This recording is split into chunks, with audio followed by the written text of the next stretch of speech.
Have you ever felt the clash between how you should conduct yourself? On the one hand, you want to be that easygoing guy that says hello to everybody and gives place for every single person. On the other hand, you want to have the strength to stand up for what's right. When someone's doing something wrong or making fun of you, that you have the strength to keep going and not be ashamed. To be honest, it's not really a contradiction. And to explain why, let's look at the Parsha.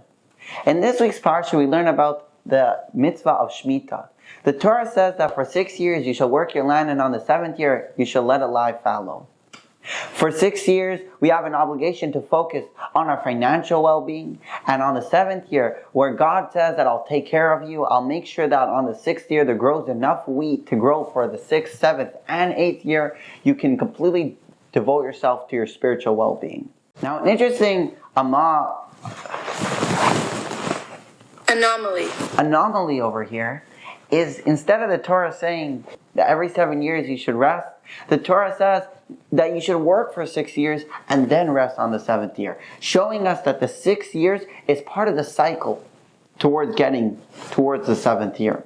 Explain this. In order for us to merit the 7th year, where we don't have to focus on our financial well-being, we first have to have 6 years where we do have to work for our financial well-being. And even during those 6 years, when we follow the agricultural rules that God sets out for us, then we merit the 7th year where we have complete bliss for one whole year. However, there is a deeper explanation over here. Instead of looking at the 6 years as a preparation for the 7th year, we could look at it that the 7th year is a preparation for the 6 years. The ultimate goal is for us to go into the world and work the field. Because the ultimate goal is that God wants us to make a dwelling place for Him down here. God wants us to not remain in the spiritual, but rather refine the physical. But in order for us to have the strength to do that, God gives us 1 year. The 7th year, a year where we're completely devoted towards our spiritual well-being. A year that we're charging, we're plugged into the wall. That gives us the ability, the inner strength, the right focus, that when we go out into the world, we'll be able to affect the world in the right manner. Based off this, we can also explain why the Torah was given on a mountain. It says in the Medrash that the Torah was given on the smallest mountain, Mount Sinai.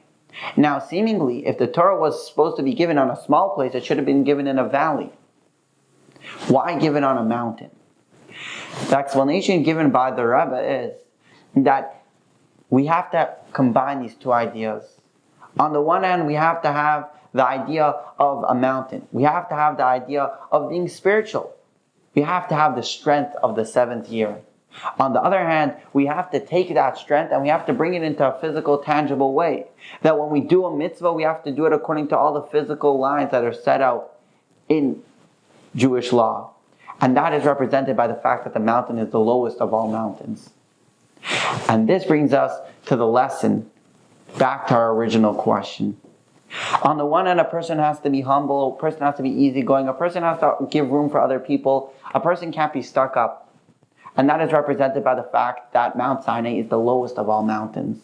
But on the other hand, the person has to have the inner strength to stand up for what's right, which is represented by the fact that Mount Sinai is a mountain.